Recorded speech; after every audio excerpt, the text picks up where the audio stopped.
menghangatkan hati.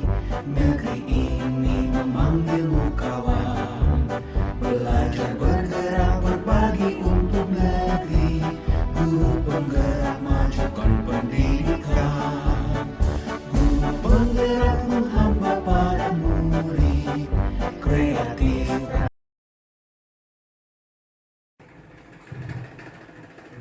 Udah. Assalamualaikum warahmatullahi wabarakatuh. Waalaikumsalam warahmatullahi wabarakatuh. Bapak dan Ibu Dewan Guru SDN Negeri 4 yang hebat, serta karyawan SDN Negeri 4 yang hebat. Bismillah, alhamdulillah. Amma ba'du. Bapak dan Ibu Guru SDN Negeri 4, mohon waktu sebentar untuk dukungan kita terhadap CGP Angkatan 8 ke Pak Muhammad Asep Santoso SPD yang saat ini telah mengikuti pendidikan dan calon guru penggerak Angkatan 8. Oleh karena itu, mari kita dukung bersama dan kita support bersama agar beliau sukses, terutama dalam kali ini yaitu mengenai menciptakan positif di sekolah.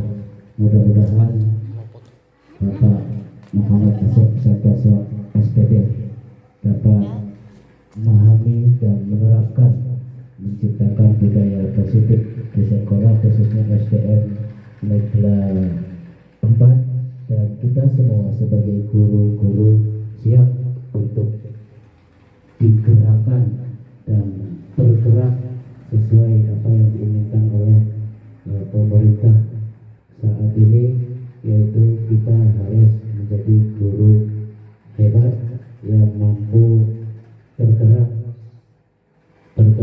dan menggerakkan.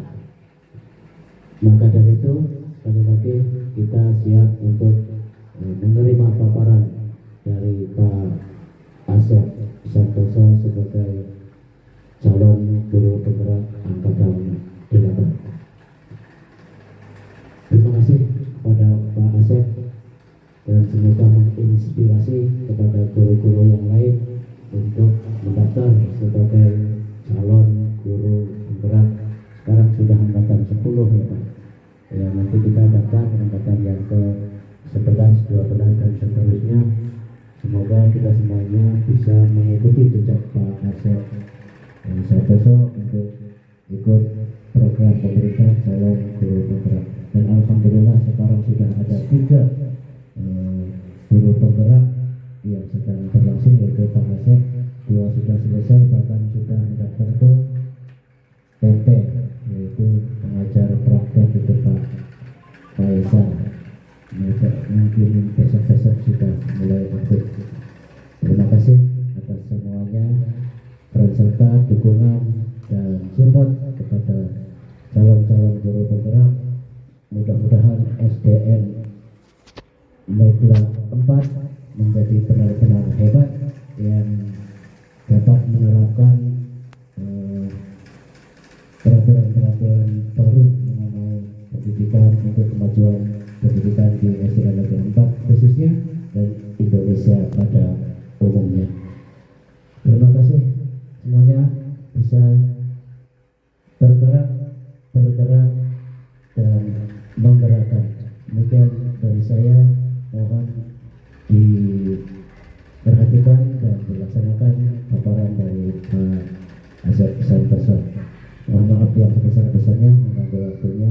Mudah-mudahan SDN Negeri 4 tetap hebat, kalau tidak diangkat kepala sekolah semua.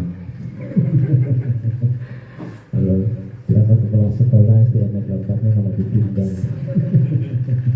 Demikian, assalamualaikum warahmatullahi wabarakatuh. Selamat berjuang Pak Asep.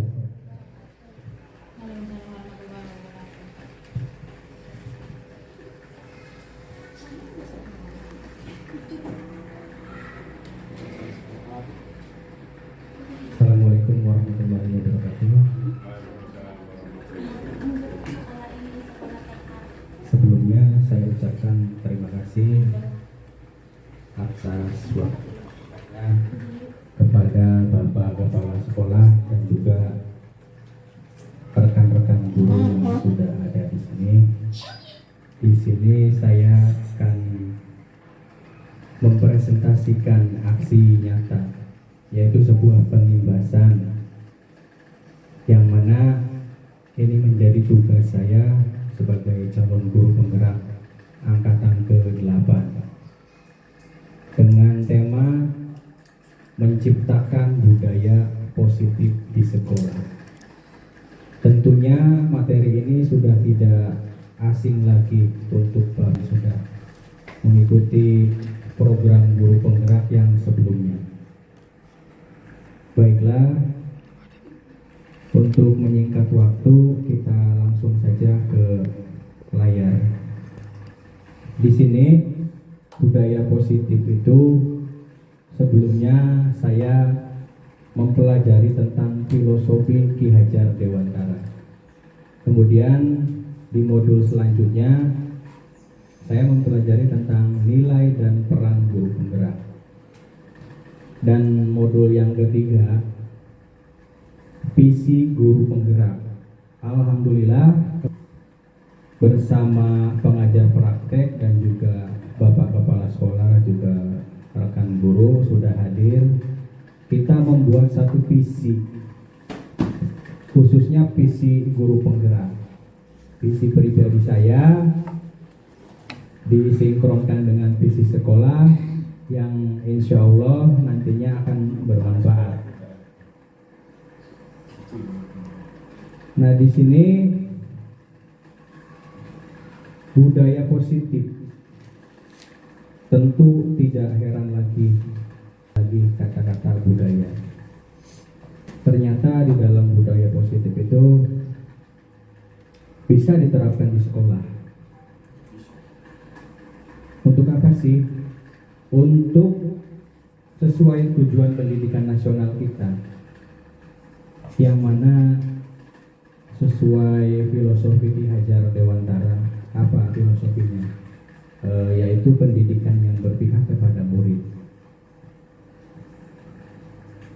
Berpihak kepada murid yang bagaimana? Yang menuntun.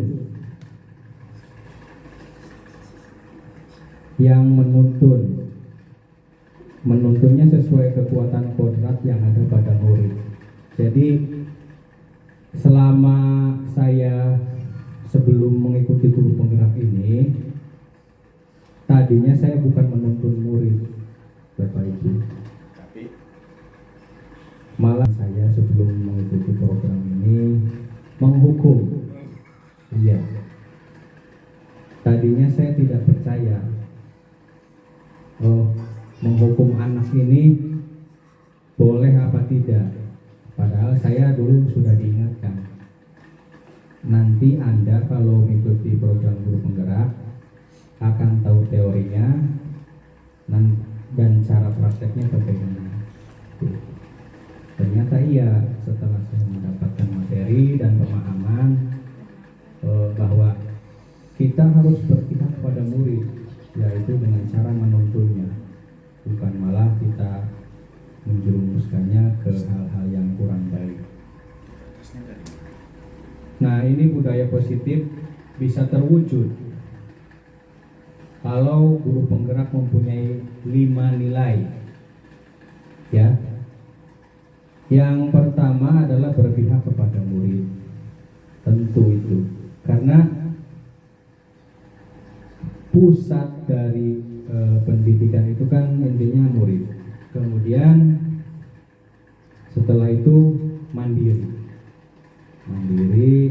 kemudian reflektif, kolaboratif, dan juga inovatif. Ada berapa Pak Faisal itu tadi yang saya sebutkan? 5 ya? Nilai guru. Iya. Tentunya Pak Faisal sudah paham sekali dengan kata-kata atau nilai dan peran guru penggerak ini.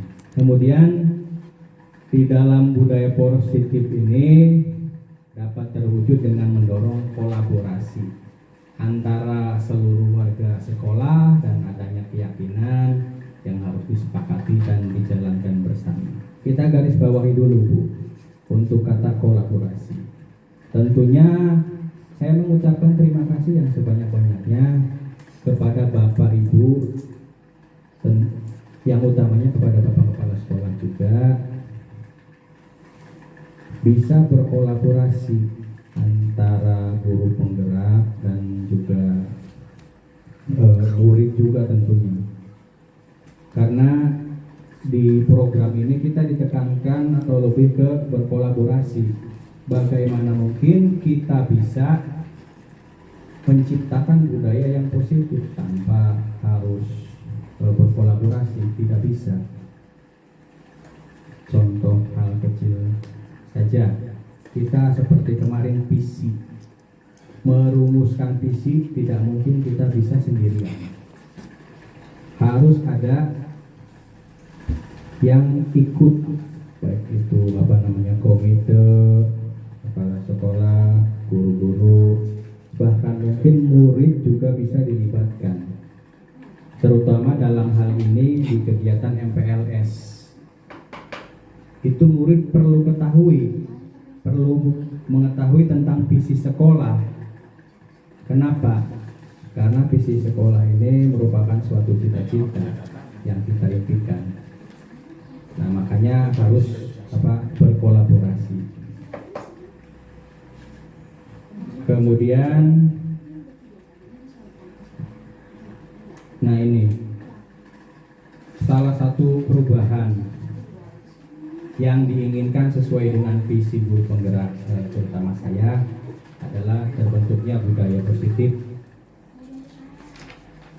Ini terbentuk nanti supaya diperoleh sekolah yang nyaman, aman, dan lagi-lagi tidak mau berpihak kepada murid. Jadi murid itu nomor satu. Iya Bapak Ibu. Setuju? Setuju ya. Jadi bagaimana mungkin anak akan merasa senang, nyaman di sekolah terutama kalau suasana kelasnya saja ribut, kotor, anak-anak yang sering gelut. Nah, di situ kita hadir sebagai bapak atau ibu guru, menuntunnya, mendidiknya dengan cara tidak menghukumnya. Kemudian tentunya untuk mewujudkan visi tersebut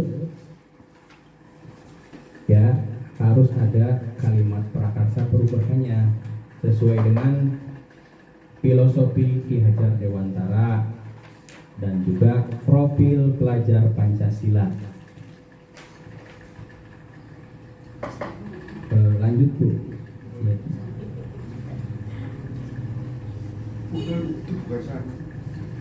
Kurang ke bawah.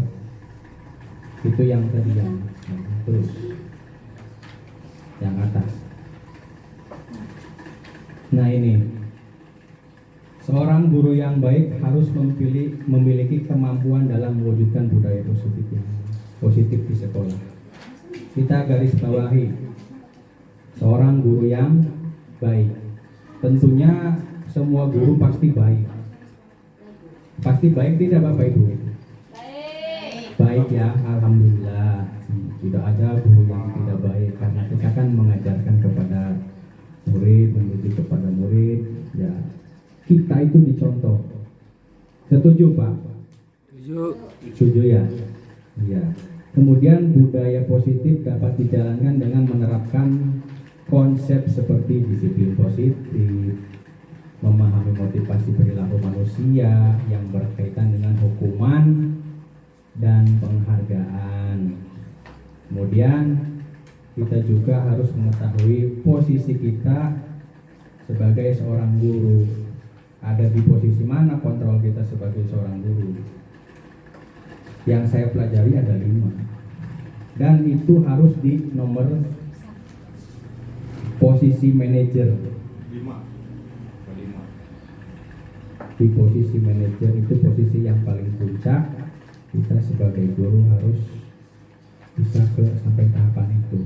Tapi terus terang saja, saya baru bisa di posisi yang sebagai teman untuk murid, karena baru belajar teori-teorinya dan juga berkolaborasi, bertanya, diskusi di kegiatan lokakarya. Oh, ternyata berbagi pengalaman dengan yang lain itu baik, antara sekolah yang satu dengan sekolah yang lain, antara SD dan SMP. Itu banyak ilmunya Pak kita. Tergantung kita menerapkannya, mempraktekannya bagaimana di sekolah masing-masing. Lanjut Ibu. Nah, ini konsep-konsep inti di modul yang saya pelajari, modul 1.4. Yang pertama ada disiplin positif, motivasi perilaku manusia, posisi kontrol seorang guru, keyakinan kelas atau keyakinan sekolah, kemudian segitiga restitusi. Disiplin positif. Nah, di sini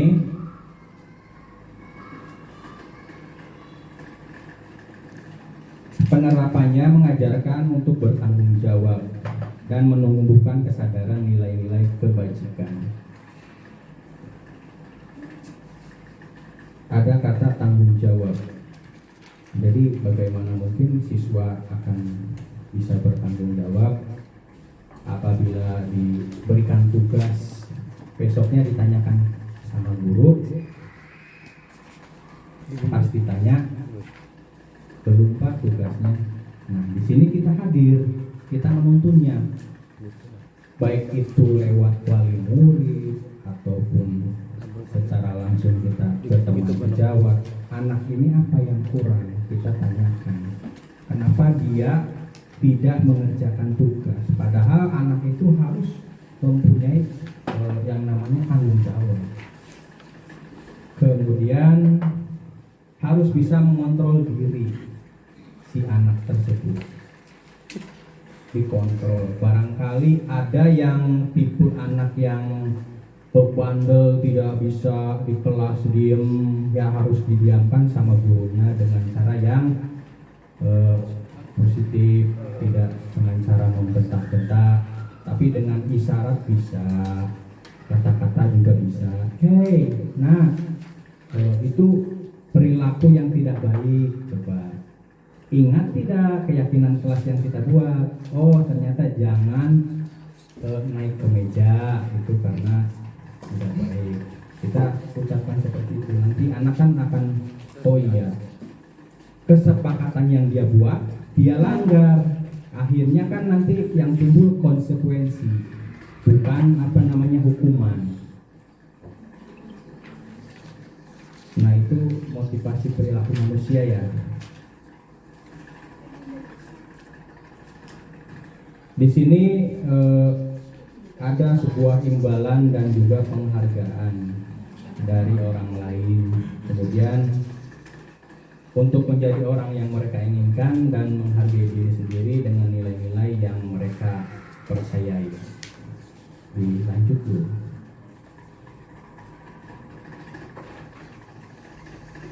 Nah, motivasi perilaku manusia. Ada motivasi internal. Apa sih? Untuk menjadi orang yang mereka inginkan dan menghargai diri sendiri dengan nilai-nilai yang mereka percaya. Nah, ini untuk hukuman harus dihindari dan pemberian penghargaan berlebih agar meminimalisir motivasi eksternal dalam diri murid. Makanya kalau tidak salah di kurikulum Merdeka itu tidak ada yang namanya ranking atau ranking nilai. Tujuannya untuk apa sih? Supaya tidak ada yang namanya kesenjangan. Pada prinsipnya semua anak itu mempunyai kelebihan dan bakat minatnya masing-masing, tergantung bagaimana kita mengolahnya. mengolah dengan baik. Ada yang bakatnya ke melukis, ada yang bakatnya bisa menari. Contohnya kemarin saya tidak diikutkan si anak tersebut karena saya menganggap mohon maaf karena kan saya belum tahu sebelumnya. Si anak tersebut ternyata pengen jadi mayoret, cita-citanya. Itu joget-joget sendiri padahal anaknya kurang dalam pelajaran. Saya lihat, oh iya, dia berarti ada minat ke situ. Jadi kita sebagai seorang guru tidak boleh menghukum anak, wah ini anaknya bodoh atau gimana. Tidak, tapi kita lihat dulu dia berbakat di mana. Iya Bapak Isa. Ya, terima kasih atas motivasi sebelumnya ya Bapak Isa ya. Sehingga saya sudah ada di seperti ini. Mantap. Kemudian kita juga harus tahu ini posisi kontrol kita sebagai seorang guru. Ada yang penghukum, mungkin Bu Ida tahu ya sebagai penghukum itu bagaimana Bu? Yang ngasih hukuman. Oh yang ngasih hukuman. Ada yang lain tidak? Tidak boleh.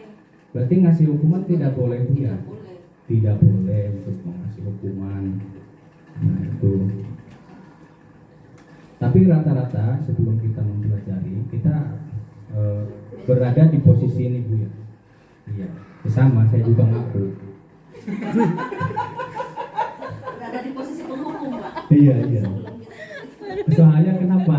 Ya kan belum tahu teori dan ilmunya itu. Makanya kita tadi ada kata-kata kolaborasi. Nah itu bagus sekali ini program pemerintah. Nah, siap dukungnya Pak Buya. Iya. Kemudian ada yang namanya pembuat rasa bersalah. Nah di sini. Contohnya gimana Pak? Hah? Contohnya gimana? Contoh pembuat rasa bersalah itu seperti ini. Misalkan anak datang terlambat. Nah, kita menanyakannya kenapa kamu datang terlambat tanpa si anak tersebut mengungkapkan pendapatnya langsung kita Alasannya apa? mengetahui alasannya dulu. Memberikan julukan bodoh, kamu tidak pintar. Iya, iya. Jadi dengan menjuluki hal seperti itu anak merasa bersalah. Ya, seperti itu tadi itu. Jadi timbul dalam batinnya anak, wah, Itu tidak terhindari Bapak. wah saya dicap sama bu gurunya atau pak gurunya seperti itu. Jadi dalam benak anak ya udah seperti itu. Nanti, Kayaknya ya. Boleh. Itu tidak boleh. Setelah Padahal kan tidak seperti itu. tidak boleh ya, Pak. Setiap anak kan mempunyai daya rangsang sendiri yang berbeda-beda. Oh, Bryce. Bisa nanti direvisi barangkali kita tindakannya tidak sesuai. Kemudian nah ini saya paling senang dengan ini teman. Jadikanlah Sebagai teman. murid itu sebagai teman. Tapi kadang kala di Teman. posisi ini kita juga ya merasa Eta teman berlebihan jelas. iya itu ada yang berlebihan juga ya. Berlebihan.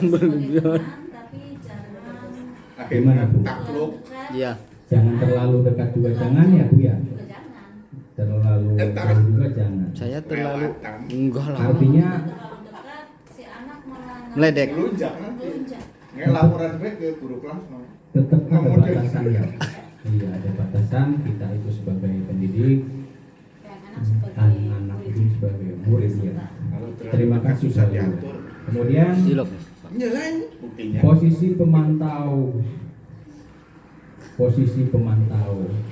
Nah, ini cuma sebagai memantau saja.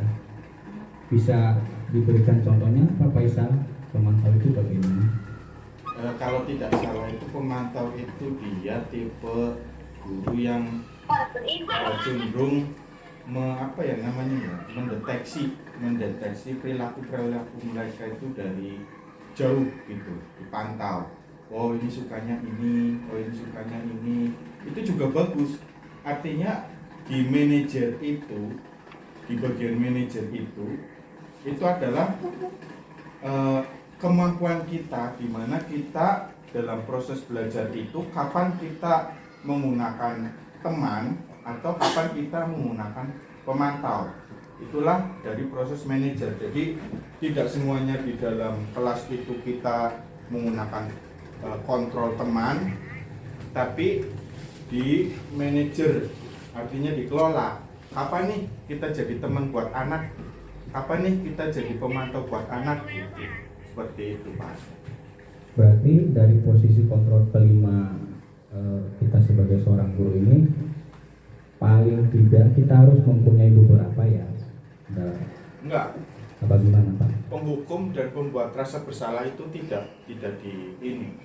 Yang bagus itu 3 itu, teman, pemantau, dan manajer. Nah iya, berarti kan yang 3 ini kan harus kita ini ya. Yang 2-nya berarti kan fase-fase sebelum ini ya. Diminimalisir. Benar, nggak bisa Sulit, dihilangin. minimal mungkin. Kalau dihilangin sama sekali nggak bisa, tapi diminimalisir. Pernah saya seperti ini di LMS ya Bapak Ibu. Apa itu Alan? Contohnya seperti ini. Kita contohkan. Ini di guru olahraga. Ada siswa datang terlambat. Nah, di situ kan itu termasuk konsekuensi apa itu hukuman. Disuruh karena dia terlambat misalkan 15 menit. Kira-kira itu konsekuensi apa hukuman menurut Bapak Ibu? Disuruh ngapain? Disuruh ngapain? Hukum keliling lapangan. Nah itu maksudnya konsekuensi karena dia guru olahraga. Iya. Ya. Kecuali Pak Konsekuensi. Asep, guru kelas Kelas, guru ngapain? menghukum itu, nah itu baru namanya menghukum. Nah, itu kemarin saya di situ sempat bertanya juga ke fasilitator antara itu konsekuensi dengan hukuman di pembelajaran guru olahraga. Jadi enak ya yang jadi guru olahraga ya. Bisa menghukum. Hukuman fisik kan? Karena iya sesuai dengan fisiknya ya. Olahraga kan membutuhkan keringat. Kemudian lanjut Bu.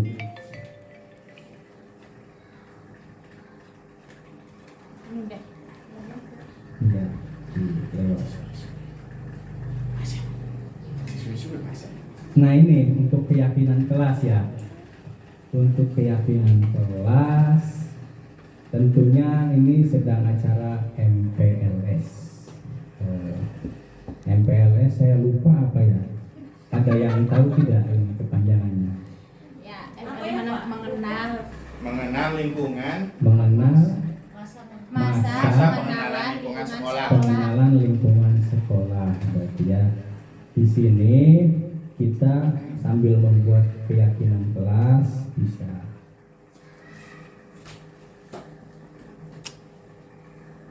Tujuannya untuk apa sih membuat keyakinan kelas itu?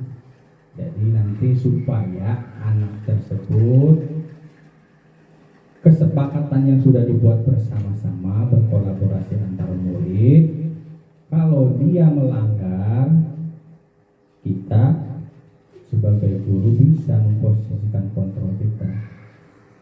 Oh kan udah dibuat kesepakatannya sama siapa?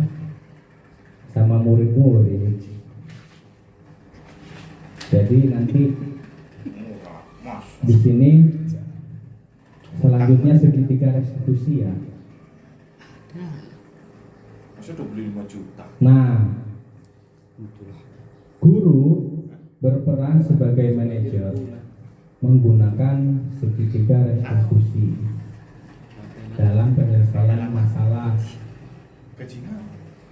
Ada 3 tahapannya. Yang pertama, menstabilkan identitas. Kemudian, validasi tindakan yang salah. Yang ketiga adalah menanyakan keyakinan. Nah itu, yang pertama kita buat kesepakatan kelas, lalu ada restitusinya. Apa sih restitusi? Penyelesaian masalah mungkin ya. Ada tahapannya. Menstabilkan identitas. Kita jangan langsung ngomong, kamu kok melanggar sih? Tidak, tapi harus tahu dulu identitasnya, menanyakan dulu nama, kapan, waktu kejadian atau pelanggarannya, kemudian divalidasi tindakannya, jangan langsung memukul saja. Kita tanyakan dulu anaknya bagaimana, apa, kenapa tidak mengerjakan, kenapa nilai ulangannya kecil, kenapa mencontek. Setelah itu baru ditanyakan keyakinan kelas yang dibuatnya. Oh iya, melanggar keyakinan kelas yang bagaimana? Nah, di situ. Ini tujuannya ada, menghasilkan murid yang mandiri dan bertanggung jawab. Nah, itu kembali lagi, murid dituntut untuk bertanggung jawab. Udah. Udah.